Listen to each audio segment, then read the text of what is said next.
सर्दियों का मौसम था और गांव में बर्फ की तरह की ठंडी हवाएं चलने लगी थीं और इस कपकपाती हुई सर्दी में रूबी बर्तन धो रही थी। ये सर्दी तो बहुत शदीद है और ऊपर से ये ठंडा ठंडा पानी। मेरे तो हाथ भी ठीक से काम नहीं कर रहे और इस ठंडे पानी से तो बर्तन भी जल्दी साफ नहीं होते। रूबी के वालिद बहुत ही गरीब थे और वो मेहनत मजदूरी करते थे, इसलिए वो रूबी की शादी किसी बड़े घर में नहीं थे कर सके और वो रूबी को ज्यादा कुछ नहीं दे पाए थे। बस 2 जोड़ी कपड़ों में रूबी ससुराल आ गई। गर्मियों में रूबी की शादी साइम से हुई थी। देखते ही देखते कुछ महीने गुजर गए और सर्दियां आ गई थीं और शदीद ठंड ने सबकी रूह कपा दी थी। सिर छुपाने के नाम पर बस एक टूटा हुआ घर ही था, जिसमें रूबी के साथ साथ उसके शौहर और उसके सास ससुर रहते थे। साइम सब्जी बेचता था, जिससे थोड़े से पैसे ही बनते थे और इससे सिर्फ मुश्किल से 2 वक्त की रोटी ही आती थी। माँ, आपने मुझे बुलाया, कोई काम था आपको?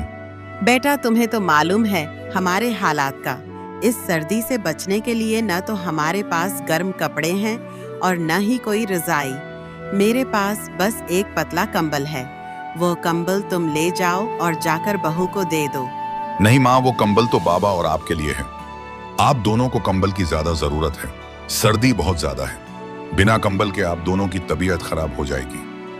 नहीं बेटा, बहू इस सर्दी में पूरा दिन घर के काम करती है और रात को भी वो ठंड की वजह से सो नहीं पाती। ठंड की वजह से उसकी तबीयत भी खराब हो सकती है। अब साइम को कुछ समझ नहीं आ रहा था कि वो क्या करे। एक तरफ उसके बूढ़े माँ बाप थे और एक तरफ उसकी बीवी रूबी थी। इन सब का ख्याल रखना साइम का फर्ज था। वो तीनों को ठंड से बचाना चाहता था, लेकिन घर में कंबल तो एक ही था। रूबी कमरे के पास से गुजर रही थी तो उसने साइम और माँ की बातें सुन ली। वो उनके पास आकर बोली, माँ जी, आप मेरे लिए परेशान ना हो, मैं इस सर्दी में गुजारा कर लूंगी। वो कंबल आप रखें क्योंकि आपकी तबीयत पहले ही खराब रहती है। रूबी, तुम कितनी अच्छी हो, मेरी माँ और बाबा का कितना ख्याल रखती हो और तुम्हारी जरूरियात पूरी करना मेरा फर्ज है। मैं तुम्हारे लिए कंबल का इंतजाम जरूर करूंगा और आज से मैं ज्यादा काम करूंगा ताकि आप सबकी जरूरियात पूरी कर सकूं। ये कहकर साइम अपने काम पर चला गया। वो सब्जियां बेच रहा था कि अचानक से बर्फबारी शुरू हो गई। अरे बाप रे, ये तो बर्फबारी शुरू हो गई है और अभी तक मैंने 1 रुपया भी नहीं कमाया। मेरे घर के हालात आगे ही बहुत खराब हैं, इसलिए इस सर्दी में भी मुझे काम करना पड़ेगा, वरना घर की जरूरियात कैसे पूरी होंगी। साइम पूरा दिन बर्फबारी के दौरान सब्जी बेचता रहा। जब वो घर आया तो उसे बहुत तेज बुखार हो गया और वो बुखार की वजह से बेसुध पड़ा था। साइम को तो बहुत तेज बुखार हो गया है और हमारे पास तो दवाई लेने के भी पैसे नहीं हैं। मुझसे अपने बेटे की ये हालत देखी नहीं जा रही। घर में तो कोई ऐसी खाने की चीज भी नहीं कि जिसका असर गर्म हो और जिसे खाकर साइम का बुखार कुछ कम हो जाए। साइम जो सब्जियां बेचते हैं, घर में वो सब्जियां पड़ी हुई हैं। मैं एक काम करती हूँ, फौरन उन सब्जियों का सूप बनाकर ले आती हूँ। सूप पीने से शायद इनके बुखार में कुछ कमी आ जाए। रूबी फौरन सूप बनाने के लिए चली जाती है। जब वो सूप बना रही होती है तो सूप की खुशबू से उसकी पड़ोसन रिमशा वहां आ जाती है। रूबी, तुम क्या बना रही हो? हर तरफ तुम्हारे खाने की खुशबू फैली हुई है। इतनी अच्छी खुशबू आ रही थी कि मुझसे रहा नहीं गया और मैं फौरन देखने चली आई। साइम को बुखार था तो उनके लिए मैं सब्जियों का सूप बना रही थी। लो, तुम भी सूप पीकर बताओ कि कैसा बना है। रिमशा ने जब सूप पिया तो उसे सूप बहुत ज्यादा पसंद आया। वाह वाह वाह, क्या जायका है रूबी तुम्हारे हाथों में। इस तरह का सूप तो बाजार से भी नहीं मिलता। मैं तो कहती हूँ तुम सूप का एक ठेला लगाकर बेचो और पैसे कमाओ। जब अल्लाह ने तुम्हें इस हुनर से नवाजा है कि तुम इतना अच्छा खाना बना लेती हो, तो इसका फायदा उठाओ।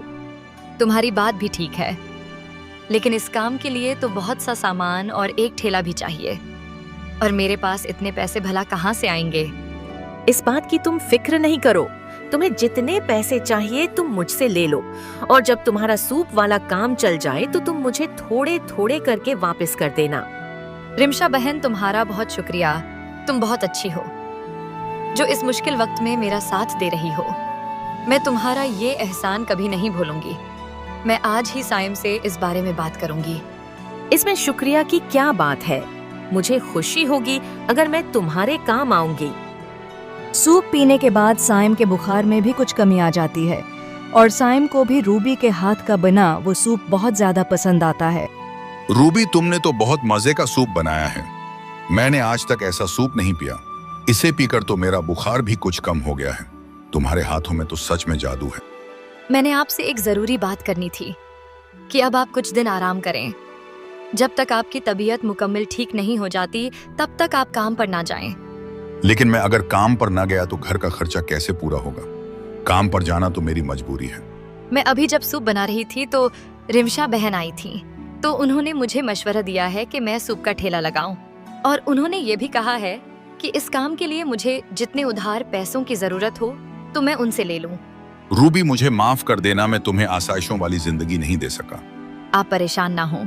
आप जब सेहत याब हो जाएंगे तो तब हम दोनों मिलकर काम करेंगे और बहुत जल्द हमारे हालात बदल जाएंगे। रूबी रिमशा से पैसे लेकर सूप का सारा सामान ले आती है और ज्यादा सा सूप बनाने के बाद सूप का ठेला लगा लेती है।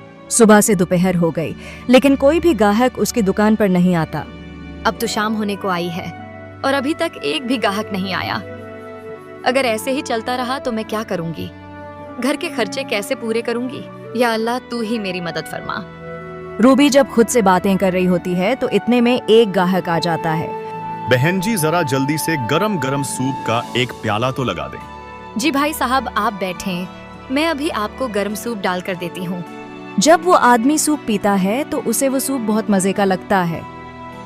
वाह वाह वाह बहन जी, आपने तो बहुत लजीज सूप बनाया है।